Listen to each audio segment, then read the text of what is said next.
Hi, everyone. It's Dr. Marie Holloway-Chuck here. If you're like me and love staying up to date on what's happening in vet med, beyond just cases and clinical pearls, you'll want to check out What's Up Doc, the new podcast from ScribeNote. Hosted by Dr. Katie Gallagher, veterinarian and co-founder of ScribeNote, What's Up Doc dives into the real conversations happening in our industry, from the latest trends in tech to mental health and the everyday challenges veterinary professionals face. I had the chance to be a guest on the show to talk about all things veterinary well-being, and trust me, it's not your average vet med podcast. So wherever you listen to your podcasts, search What's Up Doc by ScribeNote, hit follow, and join the conversation.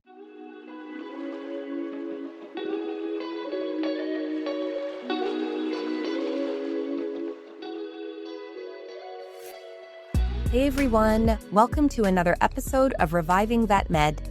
Today, we're exploring the intersection of vet med, holistic wellness, and personal renewal, both for our patients and ourselves. Joining me is Dr. Galina Bershteyn, a veterinarian, certified acupuncturist, food therapist, and AVMA Veterinary Wellbeing Educator, who brings more than 3 decades of experience in veterinary medicine. Galina's career has taken her from vet tech to DVM through emergency equine exotic and integrative practice, and now to Costa Rica, where she runs Pura Vida Vet Wellness. Her work blends traditional Chinese veterinary medicine with preventative care and a deep commitment to well-being, both for animals and the people who care for them. In this conversation, we dive into how acupuncture, food therapy, and other holistic approaches can support not just patient health, but also the mental, emotional, and physical well-being of veterinary professionals. Galina shares how living in harmony with nature, immersing herself in the ocean, and engaging in creative pursuits like music and art have helped her stay grounded, resilient, and inspired. If you've ever wondered how to integrate more balance, creativity, and connection into your veterinary career or your life, this episode will give you plenty to think about. So let's go ahead and get into the conversation.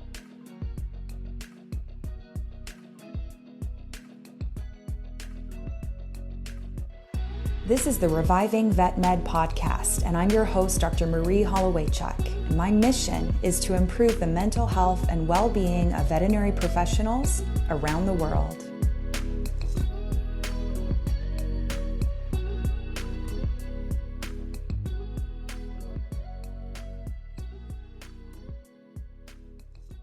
All right. Hi, Galina. I'm so happy to have this conversation with you today. Thanks for being here. Thanks for having me, Marie. I'm really excited to be here. Yay. We're going to get right into it. I want to start with your journey. It has been so unique, from RVT to DVM to certified acupuncturist and food therapist. What has inspired you to pursue all of these modalities, and how have they reshaped your approach to medicine and wellness? Yes, Marie, that's a really kind of a big encompassing question, I think, but I'll try and answer it concisely. So yes, I started as an RVT, and I think it's funny because partly the reason I went to RVT versus, veterinarian right off the bat had to actually, I think, do with like self-esteem issues, like, kind of looking back on it, the whole topic about well-being and self-care. Well, I wasn't very good at that for sure at that point. So I was thinking, okay, well, maybe if I, kind of start small, work my confidence up, see if I can do it. Because, that long of a schooling was very intimidating for sure. And I wanted to do other things. Like I wanted to travel Europe. I wanted to do this. I wanted to do that. So that actually led to my journey of going to Europe and getting a working holiday in England as an RVT. And that kind of, solidified my journey as a veterinarian, because that sort of solidified the decision that I wanted to go back and do more schooling. Then, as an adult student going back to school, you're really enthusiastic and excited. So, I learned as much as I could, obviously, with, at OVC at the Ontario Veterinary College, which of course you're familiar with, because I think you were there during the last couple of years that I was there. So yay. But interestingly enough, when I worked, because I was a technician, I was able to work like in the anesthesia department. And my first, I guess, introduction to holistic medicine was actually through one of the anesthesia. Actually, no, she was an intern. She was an intern in internal medicine or resident. Sorry. Ainsley, I think. Ainsley, I wish I could remember her name. Anyway, she showed me like a resuscitation point, like right here between GD26. So she showed me this point and said, oh, I learned this the other day. And sure enough, she would use this consistently. And she also showed me a herbal that she would use for blood clotting, which she would use either internally or, on the outside of a wound. And I thought, oh my gosh, like, this board certified, you know, they're doing this. This is cool. So that was kind of my first intro into it.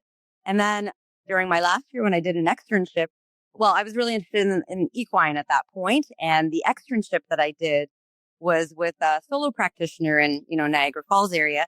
And she was doing acupuncture on these horses and doing therapeutic ultrasound. I think she was one of the first people actually doing acupuncture in Canada, in general. So again, that sort of piqued my interest as I was doing, the externship with her. I would see how she was doing that. Anyways, somehow I couldn't explain why, but it worked. So that piqued my interest. And then after graduating as a veterinarian, working in Toronto in small animal, I don't know. It's funny because I look back on it and I think the burnout really kind of started at that point on my journey. And I was looking for something else in veterinary medicine so that, I landed back onto holistic medicine, acupuncture specifically. And I started looking into what programs I could do, what information I could find. And I ended up at the T University now. It's in Reddick, Florida. And I started with just, the basic acupuncture course. And I wanted to do the traditional philosophy of it. So there's different ways of doing traditional Chinese medicine, but I wanted the full experience. And because I think I decided to do it that way, I realized how those modalities actually made me look at not only my patients as a whole, like, because it would look at every aspect of their environment, of their health, like it would be a total health philosophy that it would look at. So everything was connected, including, your small pinky toe is, oh, you have a brain tumor. Oh, well, that makes sense. Like you could connect things that way in certain ways that Western medicine never explained for me. And then I could see that in myself. So, I started realizing like how much of what I was doing was really not healthy. So I started actually inadvertently changing my own lifestyle, the more information and the more deeply I got into the holistic medicine side. I love that. Well, I won't out the individual you're talking about on the podcast because I know her well and I don't think she would like it. But Ainsley was a resident of mine in emergency and critical care. So I know exactly who you're talking about. Ainsley, hi, if you're listening. And so, yeah, we have a specific acupuncture site that we use for resuscitating newborns or other animals during CPR, specifically stimulating their respiratory drive. And then I'm guessing it was Yunnan Bio that was the herb for stimulating blood clotting. Such a small world, Galina. So, I think most people know what acupuncture is. I certainly have used acupuncture routinely in my life, sometimes for physical ailments like foot pain or, recovering from injuries or whatever it might be. Sometimes for psychological ailments like my anxiety or if I'm having difficulties relaxing or whatever it might be. I think people might be a little bit less familiar with food therapy, but I'm wondering if you can kind of explain a little bit. You shared a little bit about acupuncture, but with food therapy, how does that work? And how do you see these modalities intersecting with well-being among veterinary professionals, which is, of course, something that you and I are both very passionate about? Yes, absolutely. Well, I mean, food therapy, it's one of the branches of traditional Chinese medicine is kind of an all-encompassing term. It has different branches. It has 5 branches, actually. So acupuncture is one. Well, obviously, food therapy is one. There's a tunai, which is like a massage. That's another branch. There's also like meditation and movement as well. But it's all based on sort of 5 elements theory, which is interesting. So with food therapy, again, it sort of looks at, your body as a whole, your body in relation to your environment, which includes, the time of year. Do you live in a city? Do you live in the country? What kind of lifestyle do you actually have? And it also looks at what's called your constitution. So we look at that to a certain extent in acupuncture as well. In a nutshell, traditional Chinese medicine, the 5 element theory is based on there's 5 elements in the universe and everything is made up of those 5 elements. So everyone has like all of those elements in them. However, one or two may be predominant. So one of the things about food therapy is it looks at, okay, here's your constitution and here's your environment. Here's what your goal is. So whether it's prevention or treating a disease, and then you eat appropriate foods to help you either to maintain health or, prevent diseases or to actually treat an issue. So for example, say you have a hot condition of inflammation, right? So that inflammation is considered hot. Mm-hmm. You would choose a food that would be a cooling food to help you decrease the temperature. You see, so it kind of makes sense. And you're eating for balance. That's the goal of food therapy in general. So is that the same as Ayurvedic medicine? Is that or similar? Similar. Okay. Because I'm like, you're speaking my language here as a yoga teacher and dipping a little bit into that. But okay, that's cool. Yes.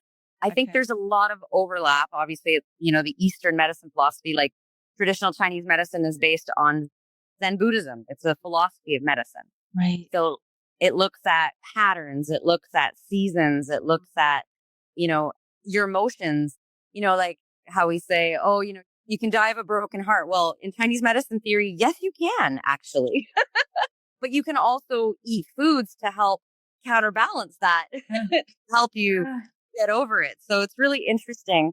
But the whole principle, whether it's acupuncture, food therapy, meditation, movement, massage, it's all to put the body back in balance, whatever the balance is. So if your primary constitution, like mine is, for example, water. Mm-hmm. So for me, that's actually one of the reasons I live in Costa Rica, close to the water, because for me, I need an environment that is conducive to water and salt specifically, because in Chinese medicine, salt is the taste of water. Anyways, I won't get too many details on that, but there's specific tastes, there's specific smells, emotions that are related to those 5 elements. Yeah, I love that. It's fascinating. You've worked in so many different areas in vet med. You shared equine, exotics, holistic, emergency, which of course is a common passion of ours.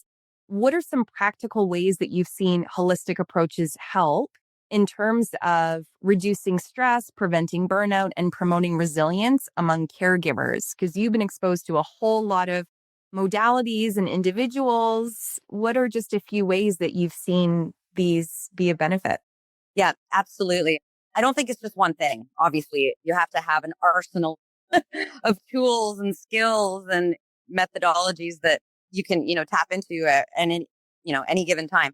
So for example, when I used to work at the emergency clinic and I would do a lot of overnights and I couldn't eat. So food therapy was kind of out. That kind of went out the window. I was just starting to get interested in that actually when I was at the emergency clinic because of the experiences that I had. One of the things that really worked for me was, you don't have much time when you're going on an overnight shift from one patient to the next, but you might have time to, run into the bathroom for a second. If you're lucky, then you can potentially do a breathing technique, which again is one of the branches of traditional Chinese medicine is like meditative, which is obviously a lot to do with breathing. So, I would only have a minute. So while I'm peeing, I'm doing this breathing exercise. Mm-hmm. So that would help. Also, just when I was able to eat, because actually that was one of my challenges working in emergency. I lost so much weight. I couldn't sleep and I couldn't eat properly. So when I did, the Chinese medicine actually helped me as far as, using things like green tea, right? And just having that as an antioxidant and anti-anxiety, right? Because that's a natural anti-anxiety.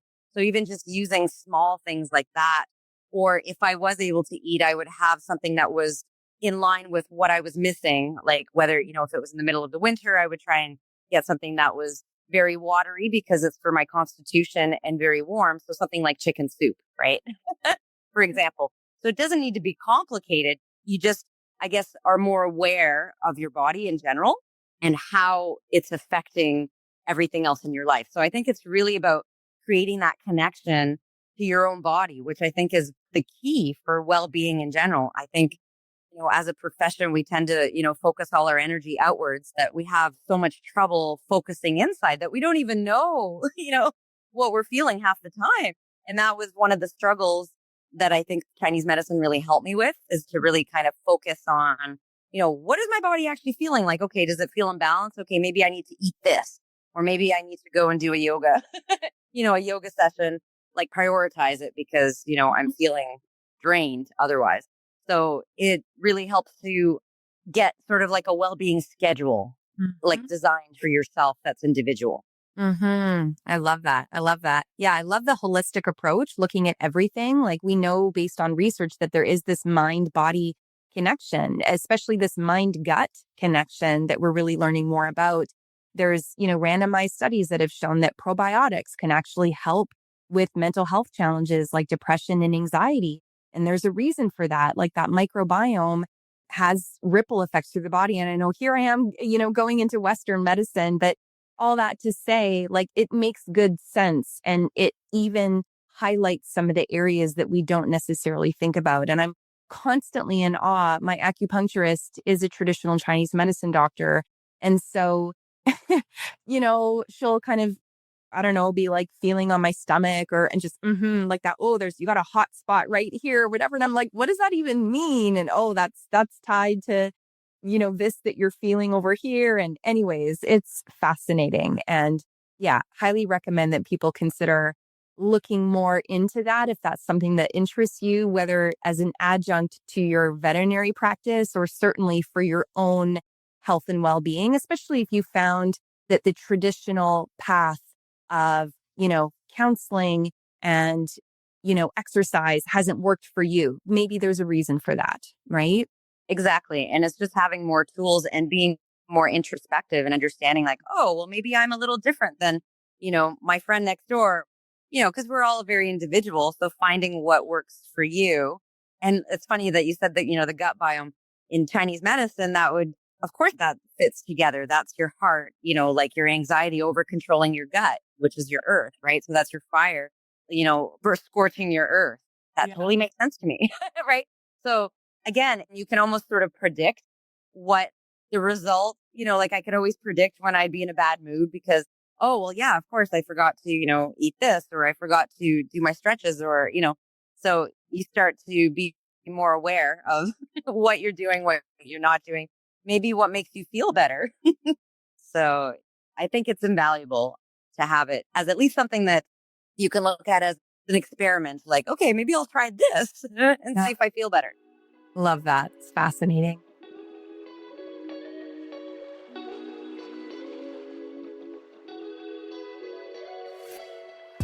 Are you feeling burned out, exhausted, or stretched too thin in your veterinary career? From Burnout to Balance is a 4-month online program designed to give veterinary professionals the tools to reclaim well-being, set healthy boundaries, and build sustainable habits for long-term career satisfaction. Early bird registration is now open, and you can even use your leftover 2025 CE funds to join our program that begins this March. The program includes weekly webinars, breakout sessions, reflective exercises, and one-on-one coaching, and includes 10 hours of CE credit in jurisdictions that recognize race. Spaces are limited, so visit revivingvetmed.com/balance to claim your spot and start your journey from overwhelm to balance today. I want to talk about the fact that you live full-time in Costa Rica, which you brought up. Constantly surrounded by nature and the ocean, for which I am forever envious. I would love to know your thoughts on how immersion in nature, especially the ocean, specifically for you, of course, as somebody who is, like you said, water is one of the big components of you.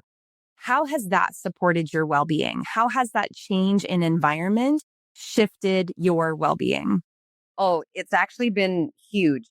In my situation, it was almost like an emergency. I came down here. I wasn't really planning to get here when I did. It was more of a long-term plan, but I felt like for my own mental health that I didn't really have another choice. So it was interesting. Like, I mean, I knew this was the place I needed to be, but how it still took something like a really big shift to make me actually do it. And it turned out to be obviously the best decision I've ever made in my life because honestly, looking back, like before I left, I was doing all the right things and I was starting to, kind of get those skills. But, it's like looking back, like if I only knew then what I know now, things would have been much different, of course. But I mean, the fact that I'm here is just a miracle in and of itself, how I got here.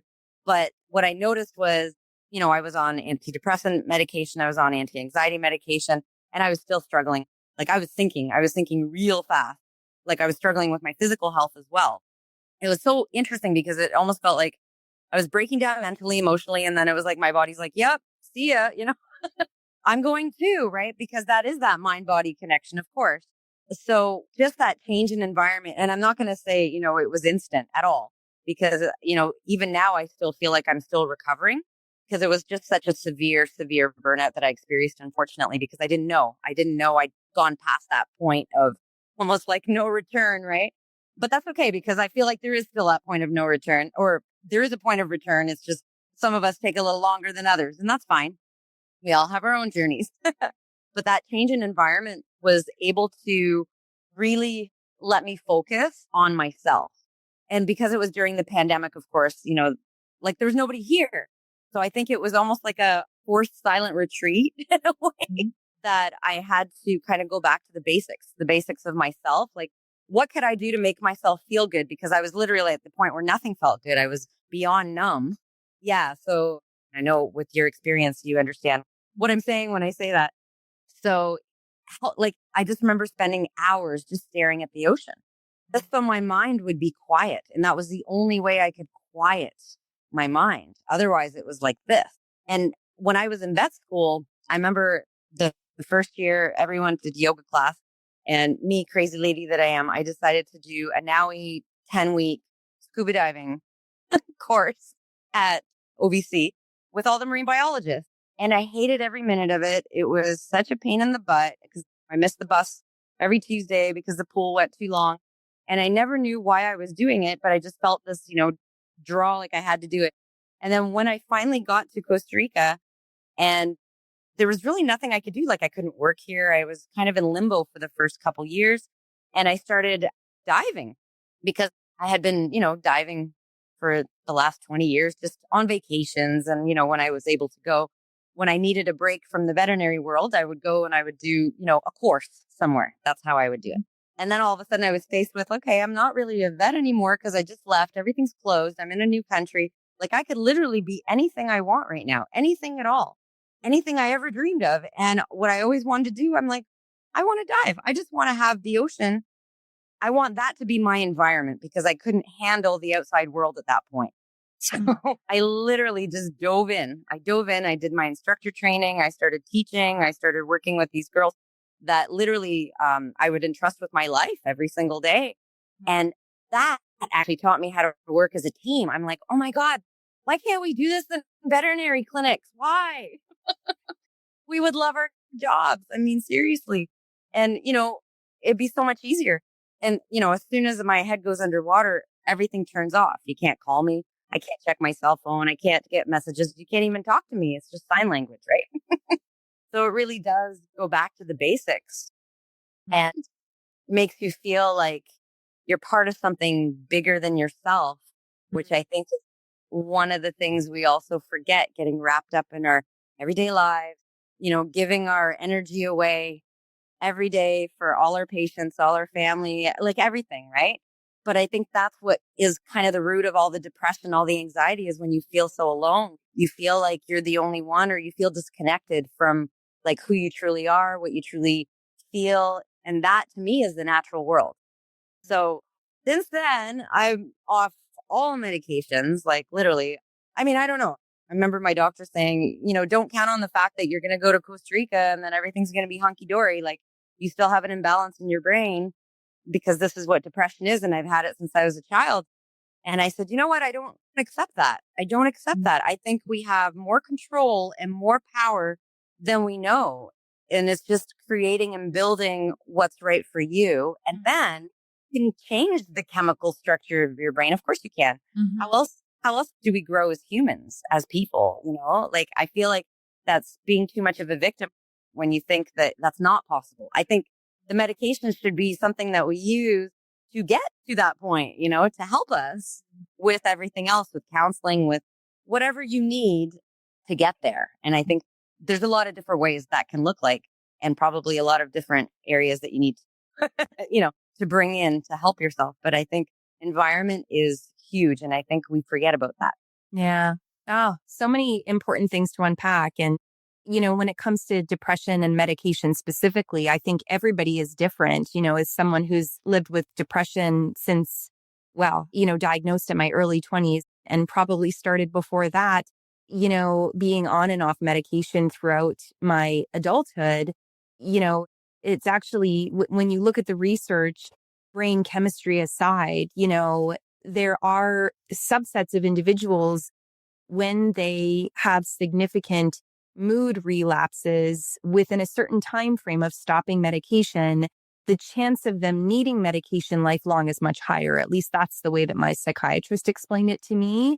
And that said, we live in a world where diagnoses of mental illnesses like depression and anxiety is at an all-time high.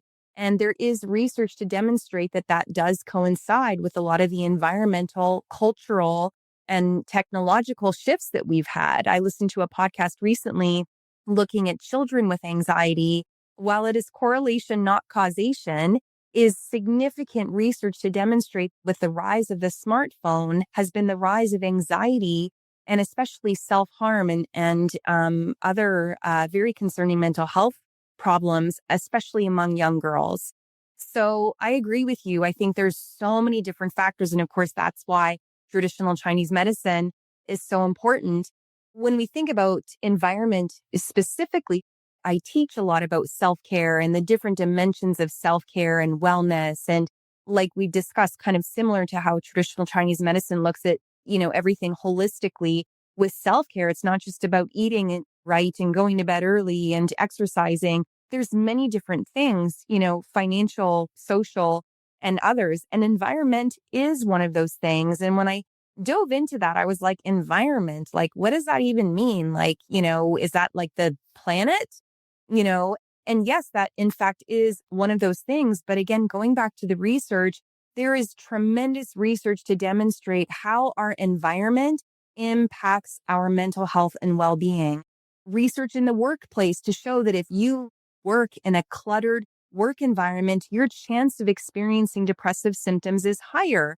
I can't remember exactly, what the variable was, but something to do with your home environment being chaotic or cluttered or something like that, you are more likely to experience symptoms of anxiety. So we know that to be true. And I think this dovetails really well into another thing that I want to talk about, because I do think, and actually before I get there, I want to go back to something else that you said, which is this idea that there's something bigger beyond us, right? And that was one of the big things as well when I looked into the impact of the environment on our well-being, is these big experiences in nature, whether it's the vastness of the ocean or the majestic nature of the mountains, which is what I relate to where I live.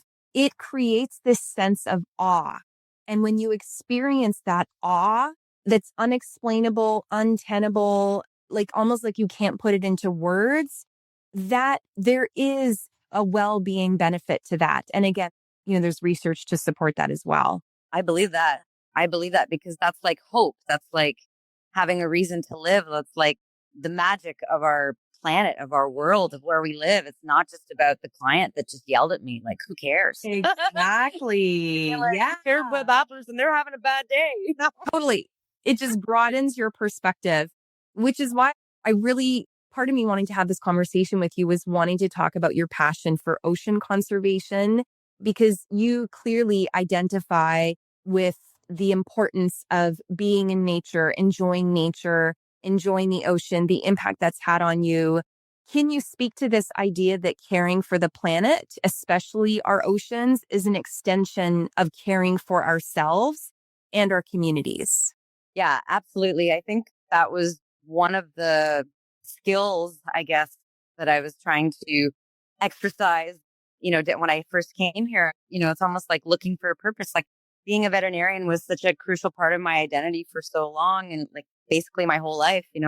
I did want to be a veterinarian when I was a child. I just wanted to do other things too.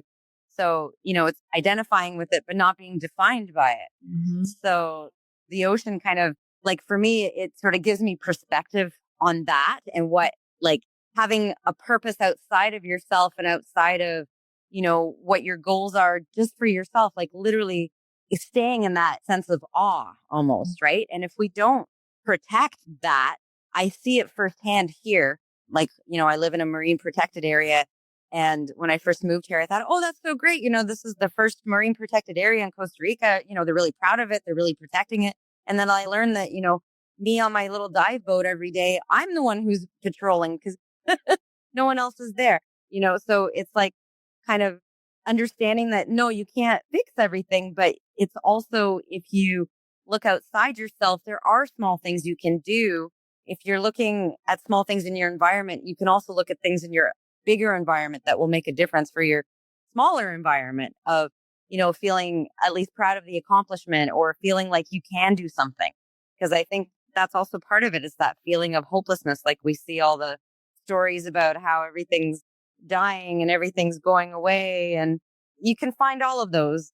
But then I also watched, the new documentary by David Attenborough, the ocean one. Mm-hmm. And oh my God, I love that man. He's 99 years old.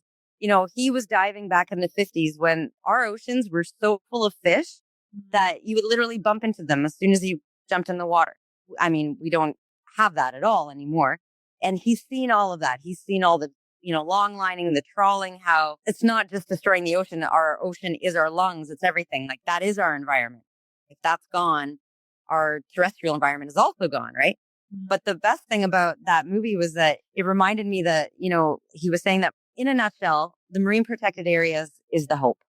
That's the way forward. Community led initiatives to protect those marine protected areas that people are living around, kind of like where I'm living now.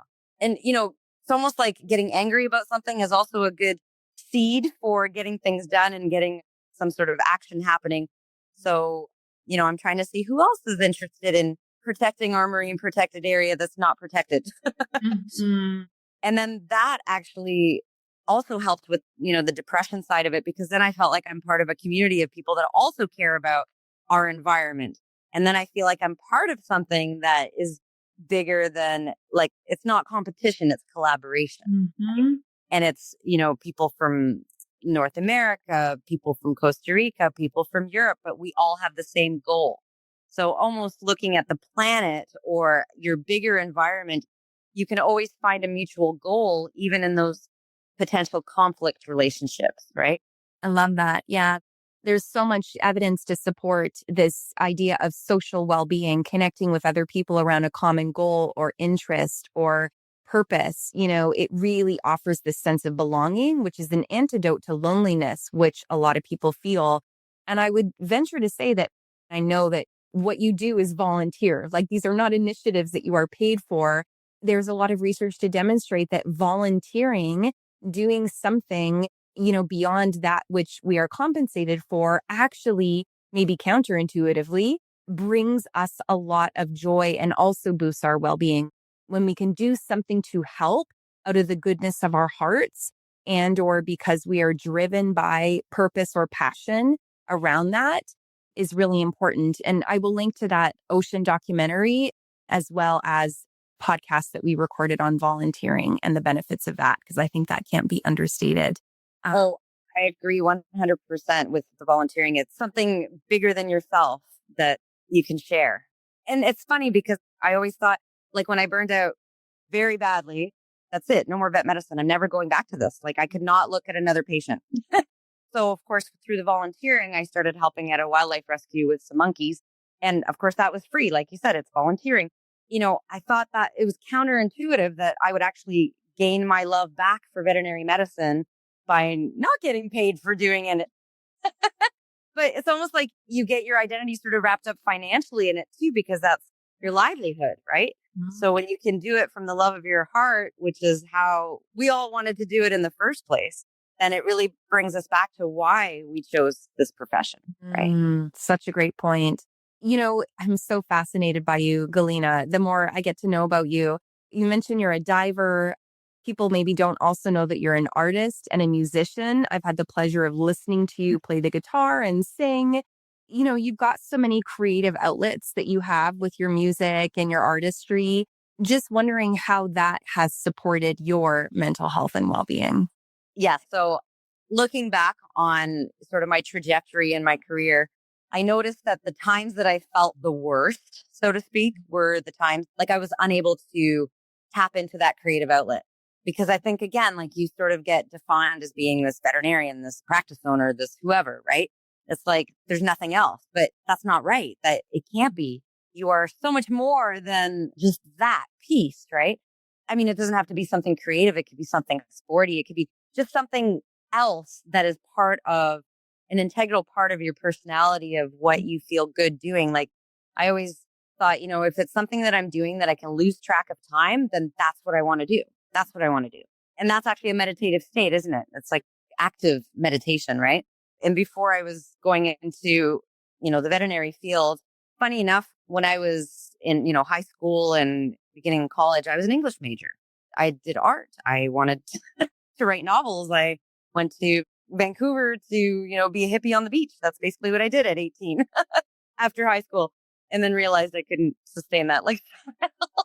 But that was always kind of the plan, as well as I love animals and I love the medical side of it.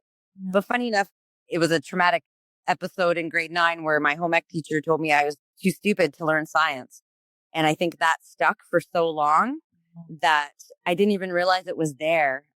That was unpacked in therapy. But anyway, I think that was like an obstacle, right? Like I didn't even realize, but I was so impressionable at the time. And it was such a, impressionable age that it stuck, and I didn't even realize it was there. And so the art was a really big part of my life already, but I kind of let it go when I got into the vet medicine side of it, which was very detrimental to my mental health because then I had nothing to disconnect me from the veterinary side of it. There was nothing I could lose track of time with anymore. So cases would replay in my head. I wouldn't sleep because I'm like, oh, I got to call so-and-so. Oh, I forgot to, write this in the record. Oh no, what about this? And, I'd wake up at 3 a.m. like, oh, I got to call so-and-so who's on shift because they're taking over my case and I forgot to check the calcium, or something like that. You've thought of a new approach or a new treatment or something else. So I found the creative outlet is so important to disconnect your mind from that, which of course is a slippery slope to depression, anxiety, mental health issues, and burnout, right? So I think if anyone has anything like that they can cultivate and make sure they make time for, like put it in your schedule. I'm serious. Put it in your schedule. And then I think that's what saves me. That's what saves me now as well. That was part of my recovery. It's like art therapy, right? I love that. I love that. Well, it has been such a joy connecting with you. I feel like we could talk for another hour for sure. I am so grateful to have you as one of our facilitators at Reviving Veterinary Medicine. And so it's just been such a pleasure. And I do hope that more people get to connect with you through the lunch and learns that we offer and other things. In the meantime, where can listeners learn more about the work that you do and the services that you offer through Pura Vida Vet Wellness? Sure, Marie. Well, everything's still in flux and changing, but I'm still offering some retreats, some wellness retreats. So if you're interested, it's puravidavetwellness.com. You can also find me on Instagram, same handle at Pura Vida Vet Wellness. Yeah, come to Costa Rica. I can vouch for how beautiful it is. Galina, what does the phrase reviving veterinary medicine mean to you? Yes, I think reviving is keeping things fresh. And when I hear reviving vet medicine, it's like, what's important to you? Like going back to what's important and what fuels you in that passion for vet medicine. So it's keeping it fresh, keeping it relevant, like what it means for you, what vet medicine means for you. Love that. Awesome. Well, so glad we had the chance to connect today. Have a wonderful rest of your day and we'll talk again soon. Thanks, Marie. It was a pleasure.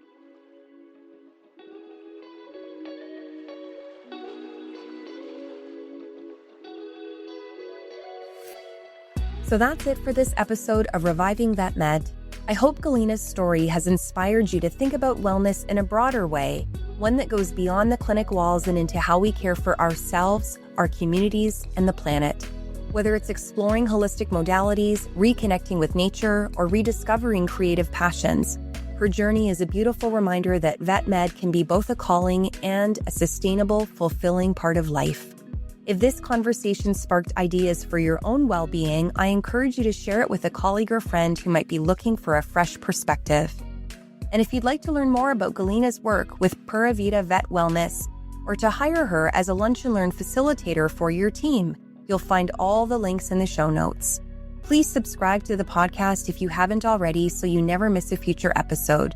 You can also follow us on social media at Reviving Vet Med for more well-being tools, tips, and resources. Special thanks to the team at Podcast Prime Solutions for producing this episode, to Dr. Galina Bershteyn for being our guest, and most of all, thank you for listening. Until next time, take care of yourself. Bye for now.